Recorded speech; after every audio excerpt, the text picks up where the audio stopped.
and we'd run out. We most generally were down at the other part of on the other side of the door there, but we were all along here. We'd run out because the train sometimes, it depended on where the train stopped. We'd all run out. Sometimes it would be further up, or it'd be way down there, and we'd all run down to the train. And they just lined up out on the platform here, and the conductor would announce to the servicemen and women that sandwiches and coffee and treats were available for them. All they had to do was get off the train, get in line and get their food, and get back on the train as soon as possible, because as soon as the all passengers was loaded and unloaded and debarked, and the mail and express was loaded and unloaded, they had to pull out. They couldn't wait. They'd grab, whatever we had. It just was a rush all the time. And you didn't have time to look at them hardly. Once in a while you'd look up and you'd see maybe a sad face, and you'd wonder if they had been on a farm or who they left at home. And but you just didn't have time for that. And every time after they'd leave, well, it'd be a letdown. You'd just think, why does this have to happen?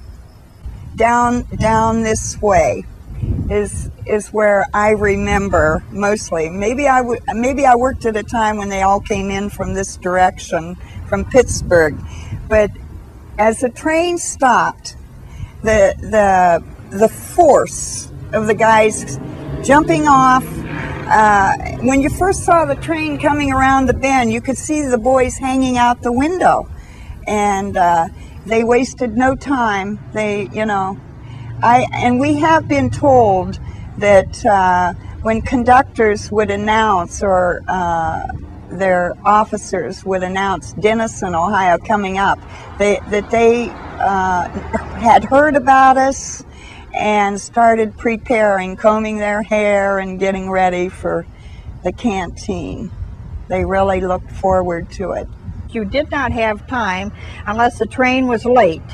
And then you had 2 trains at one time, which really made it a busy time. But you didn't stop and think of time. Your hair was down in your eyes, and you rushed in to wash your hands because you wanted to make another batch of sandwiches, and you wanted to get more coffee perking, and you were hoping somebody would show up with more cookies. At that time sugar was rationed.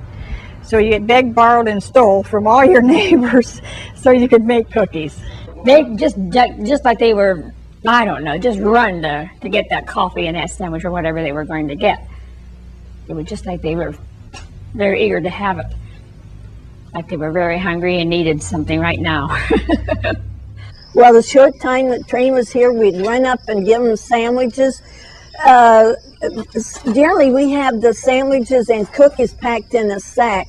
And if we'd run out the cookies, we'd run over to and take them cookies and just grab a whole bunch of it. And we had a tray, and we'd run through. We'd ask them what we could get them, and we'd give them magazines and everything. We tried to ask each one of them if we didn't get them all served. So it really was a thrill, and I enjoyed doing it.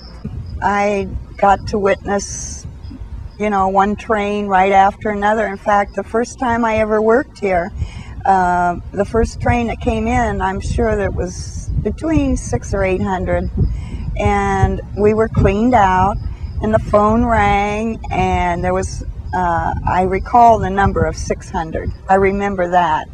And the next train, an hour later, was on its way. I can remember I got to wrap the sandwiches with wax paper, and everyone was busy doing their job. You didn't really have time to get acquainted. Handed out the sandwiches like this, and these young men running off of the trains, coming in with their hands out. I've told many people I never saw a face. My own husband could have been there and I wouldn't have known him because all I saw was hands. And it was such a short period of time that you had so many to feed. This platform would just be steaming with people. Boys getting off the train and then getting back on.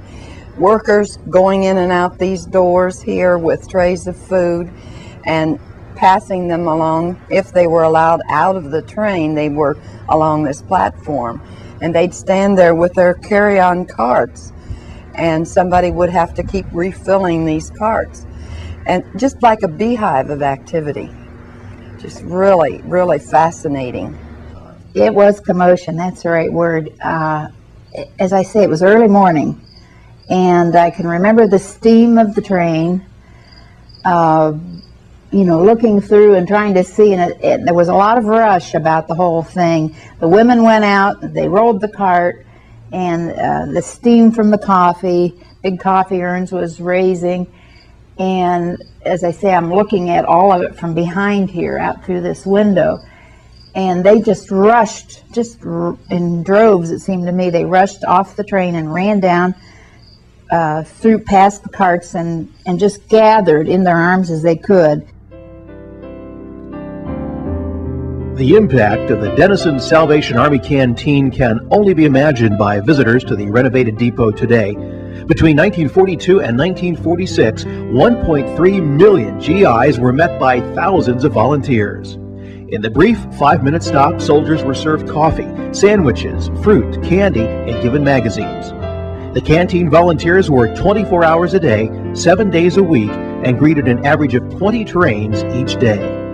It was the effort on the home front, and I think the women, they really poured their hearts into it. They worked six days a week, I mean for 5 years, every day, around the clock, with volunteers from 8 counties. And the reason they did that was a lot of work. Anyone who's been involved in volunteer projects realized that that's a lot of work. The reason they did that, I think, was for 2 reasons. Because they were very optimistic, thinking that what they did here, if they did this for the soldiers that passed through here, somewhere someone was doing the same thing for their loved ones.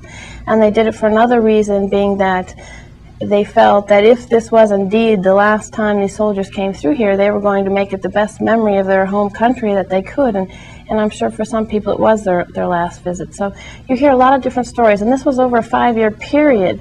So the different stories are very different. People had a wide range of experiences at the canteen, and you piece these all together, and that's one thing the museum is trying to do, is put them in our archives, and then that will tell you the complete story of the Dennison Canteen.